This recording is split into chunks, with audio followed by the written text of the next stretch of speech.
2023ರ ಸಂಸತ್ತಿನ ಭದ್ರತಾ ಉಲ್ಲಂಘನೆ ಪ್ರಕರಣದಲ್ಲಿ ಬಂಧಿತರಾಗಿದ್ದ ನೀಲಂ ಆಜಾದ್ ಮತ್ತು ಮಹೇಶ್ ಕುಮಾವತ್ ಅನ್ನೋ ಇಬ್ಬರು ಆರೋಪಿಗಳಿಗೆ ದೆಹಲಿ ಹೈಕೋರ್ಟ್ ಬುಧವಾರ ಜಾಮೀನು ಮಂಜೂರು ಮಾಡಿದೆ. ನ್ಯಾಯಮೂರ್ತಿಗಳಾದ ಸುಬ್ರಮಣಿಯಂ ಪ್ರಸಾದ್ ಮತ್ತು ನ್ಯಾಯಮೂರ್ತಿ ಹರೀಶ್ ವೈದ್ಯನಾಥನ್ ಶಂಕರ್ ಅವರಿದ್ದ ಪೀಠ ತಲಾ 50,000 ರೂಪಾಯಿಗಳ ಶ್ಯೂರಿಟಿ ಮೇಲೆ ಇಬ್ಬರನ್ನು ಬಿಡುಗಡೆ ಮಾಡುವ ಆದೇಶ ನೀಡಿದೆ. 2023ರ ಡಿಸೆಂಬರ್ 13ರಂದು ಲೋಕಸಭೆ ಕಲಾಪ ನಡೆಯುತ್ತಿದ್ದಾಗ ಸಾಗರ್ ಶರ್ಮಾ ಮತ್ತು ಮನೋರಂಜನ್ ಡಿ ಎಂಬ ಇಬ್ಬರು ವ್ಯಕ್ತಿಗಳು ಸಾರ್ವಜನಿಕ ಗ್ಯಾಲರಿಯಿಂದ ಕೆಳಗೆ ಜಿಗಿದು ಬಣ್ಣದ ಹೊಗೆಯುಗುಳುವ ಡಬ್ಬಿಗಳನ್ನು ಎಸೆದಿದ್ರು. ಇದರ ಜೊತೆಗೆ ನೀಲಂ ಆಜಾದ್ ಮತ್ತು ಅಮೋಲ್ ಶಿಂದೆ ಅನ್ನೋ ಇಬ್ಬರು ಸಂಸತ್ ಭವನದ ಹೊರಗೆ ಇದೇ ರೀತಿಯ ಬಣ್ಣದ ಹೊಗೆಯನ್ನ ಸಿಂಪಡಿಸಿ ಸರ್ವಾಧಿಕಾರ ನಡೆಯೋದಿಲ್ಲ ಅಂತ ಘೋಷಣೆಗಳನ್ನು ಕೂಗಿದ್ರು. ಈ ಪ್ರಕರಣಕ್ಕೆ ಸಂಬಂಧಪಟ್ಟಂತೆ ಪೊಲೀಸರು ತನಿಖೆ ನಡೆಸಿ ಲಲಿತ್ ಝಾ ಮತ್ತು ಮಹೇಶ್ ಕುಮಾವತ್ ಅವರನ್ನ ಸಂಚಿನ ರೂವಾರಿಗಳು ಅಂತ ಬಂಧಿಸಿದ್ರು. ಈ ಪ್ರಕರಣದಲ್ಲಿ ಸರ್ಕಾರ ಭಯೋತ್ಪಾದನಾ ನಿಗ್ರಹ ಕಾಯ್ದೆಯಂತಹ ಕಠಿಣ ಕಾನೂನುಗಳನ್ನು ಅನ್ವಯಿಸಿತ್ತು. ಆದರೆ ಜಾಮೀನು ಅರ್ಜಿಯ ವಿಚಾರಣೆ ವೇಳೆ ದೆಹಲಿ ಹೈಕೋರ್ಟ್ ಸರ್ಕಾರ ಮತ್ತು ಪೊಲೀಸರ ಕ್ರಮವನ್ನು ತೀವ್ರವಾಗಿ ಪ್ರಶ್ನಿಸಿದೆ. ಉಚ್ಚ ನ್ಯಾಯಾಲಯ ಹೇಳಿದ್ದೇನು ಅಂತ ನೋಡೋದಾದ್ರೆ, ಈ ಆರೋಪಿಗಳು ದೇಶದ ಪ್ರಜಾಪ್ರಭುತ್ವದ ಆಧಾರವಾಗಿರುವ ಸಂಸತ್ತಿನಲ್ಲಿ ತಮ್ಮ ಧ್ವನಿಯನ್ನು ಎತ್ತಲು ಪ್ರಯತ್ನಿಸಿದ್ದಾರೆ. ಇದನ್ನ ಪ್ರತಿಭಟನೆ ಅಥವಾ ಪ್ರದರ್ಶನದ ಸಮ್ಮತವಾದ ಮಾರ್ಗ ಅಂತ ಕರೆಯಲಾಗದೇ ಇದ್ರೂ ಅವರು ರಾಷ್ಟ್ರದ ಹಿತಾಸಕ್ತಿಗಳಿಗೆ ವಿರುದ್ಧವಾದ ಯಾವುದೇ ಚಳುವಳಿಯನ್ನ ಹರಡಿಲ್ಲ ಅಂತ ಹೈಕೋರ್ಟ್ ತನ್ನ ತೀರ್ಪಿನಲ್ಲಿ ಸ್ಪಷ್ಟವಾಗಿ ಹೇಳಿದೆ. ನ್ಯಾಯಾಲಯ ಇನ್ನೂ ತೀಕ್ಷ್ಣವಾದ ಪ್ರಶ್ನೆ ಎತ್ತ ಈ ಆರೋಪಿಗಳು ಮಾರುಕಟ್ಟೆಯಲ್ಲಿ ಮುಕ್ತವಾಗಿ ದೊರೆಯುವ ಬಣ್ಣದ ಹೊಗೆಯುಗುಳುವ ಡಬ್ಬಿಗಳನ್ನು ಬಳಸಿದ್ದಾರೆ.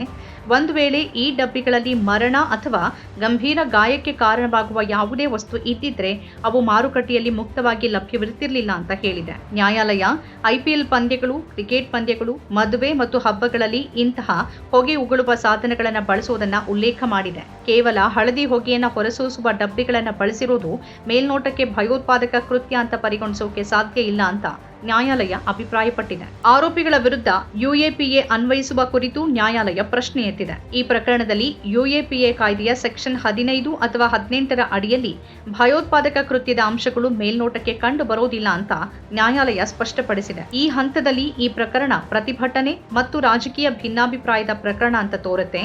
ಪ್ರತಿಭಟನೆಯ ಸ್ಥಳ ಮತ್ತು ವಿಧಾನ ಖಂಡಿತವಾಗಿಯೂ ಆಕ್ಷೇಪಾರ್ಹವಾಗಿದ್ದರೂ ಜಾಮೀನು ನೀಡುವ ವಿಚಾರದಲ್ಲಿ UAPA ಅಂಶಗಳು ಅನ್ವಯಿಸುತ್ತೆ ಅಂತ ಹೇಳೋಕಾಗೋದಿಲ್ಲ ಅಂತ ದೆಹಲಿ ಉಚ್ಚ ನ್ಯಾಯಾಲಯ ತನ್ನ ತೀರ್ಪಿನಲ್ಲಿ ಹೇಳಿದೆ. ಈ ಎಲ್ಲ ಆರೋಪಿಗಳು ಭಗತ್ ಸಿಂಗ್ ಅವರ ಅಭಿಮಾನಿಗಳಾಗಿದ್ದಾರೆ.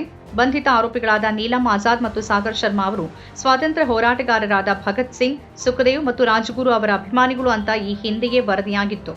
ಅವರ ಸಾಮಾಜಿಕ ಮಾಧ್ಯಮಗಳ ಪುಟಗಳಲ್ಲಿ ಈ ಬಗ್ಗೆ ಸ್ಪಷ್ಟ ಉಲ್ಲೇಖಗಳಿವೆ.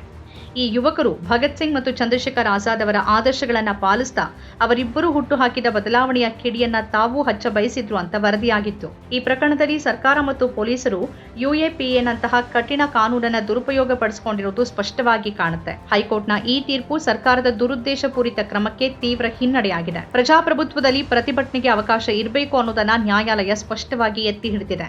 ತಮ್ಮ ಬೇಡಿಕೆಗಳನ್ನ ಸರ್ಕಾರದ ಗಮನಕ್ಕೆ ತರೋಕೆ ಯುವಕ ಹಾಗೂ ಯುವತಿಯರು ನಡೆಸಿದ ಈ ರೀತಿಯ ಪ್ರಯತ್ನವನ್ನ ಭಯೋತ್ಪಾದಕ ಕೃತ್ಯ ಅಂತ ಬಿಂಬಿಸೋದು ಸರಿಯಲ್ಲ. ಆದರೆ ಅವರು ಆಯ್ದುಕೊಂಡ ಪ್ರತಿಭಟನೆಯ ವಿಧಾನ ಹಾಗೂ ಸ್ಥಳವೂ ಸರಿಯಲ್ಲ. ನೀಲಂ ಆಜಾದ್ ಅವರು ಹರಿಯಾಣದಲ್ಲಿ ಶಿಕ್ಷಕಿಯಾಗಿದ್ದು ಸಾಮಾಜಿಕ ಸಮಸ್ಯೆಗಳು ಮತ್ತು ನಿರುದ್ಯೋಗದ ಬಿಕ್ಕಟ್ಟಿನ ಬಗ್ಗೆ ಧ್ವನಿ ಎತ್ತೋಕೆ ಬಯಸಿದ್ರು ಅಂತ ಅವರ ವಕೀಲರು ನ್ಯಾಯಾಲಯಕ್ಕೆ ತಿಳಿಸಿದ್ರು. ಈ ಹಿನ್ನೆಲೆಯಲ್ಲಿ ನ್ಯಾಯಾಲಯ ಆಕೆಯ ವಾದವನ್ನು ಪುರಸ್ಕರಿಸಿ ಜಾಮೀನು ನೀಡಿದೆ. ಸದ್ಯಕ್ಕೆ ನೀಲಂ ಆಜಾದ್ ಮತ್ತು ಮಹೇಶ್ ಕುಮಾವತ್ ಅವರಿಗೆ ಜಾಮೀನು ದೊರೆತಿದ್ರು ಪ್ರಕರಣದ ವಿಚಾರಣೆ ಮುಂದುವರಿಯಲಿದೆ.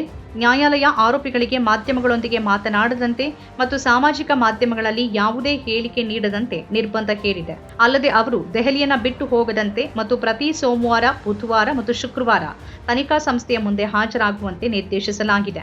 ದೆಹಲಿ ಹೈಕೋರ್ಟ್ನ ಈ ತೀರ್ಪು ಪ್ರಜಾಪ್ರಭುತ್ವದ ಮೌಲ್ಯಗಳನ್ನು ಎತ್ತಿ ಹಿಡಿದಿದೆ ಮತ್ತು ಆ ಯುವಜನರ ಪ್ರತಿಭಟನೆಯ ರೀತಿ ಸರಿ ಇಲ್ಲ ಅಂತ ಸ್ಪಷ್ಟಪಡಿಸ್ತಾನೆ. ಪ್ರತಿಭಟನೆಗೆ ಭಯೋತ್ಪಾದನೆಯ ಬಣ್ಣ ಹಚ್ಚದಂತೆ ಕೇಂದ್ರ ಸರ್ಕಾರಕ್ಕೆ ಸ್ಪಷ್ಟ ಸಂದೇಶವನ್ನ ನೀಡಿದೆ. ನಮ್ಮ ಕಾರ್ಯಕ್ರಮಗಳನ್ನು ನೀವು ನೋಡ್ತಾ ಇದ್ರೆ ನಮ್ಮ ಚಾನೆಲ್ ಅನ್ನ ಸಬ್ಸ್ಕ್ರೈಬ್ ಮಾಡಿ, ಪಕ್ಕದ ಬೆಲ್ ಐಕಾನ್ ಒತ್ತಿ ನಮ್ಮನ್ನ ಬೆಂಬಲಿಸಿ.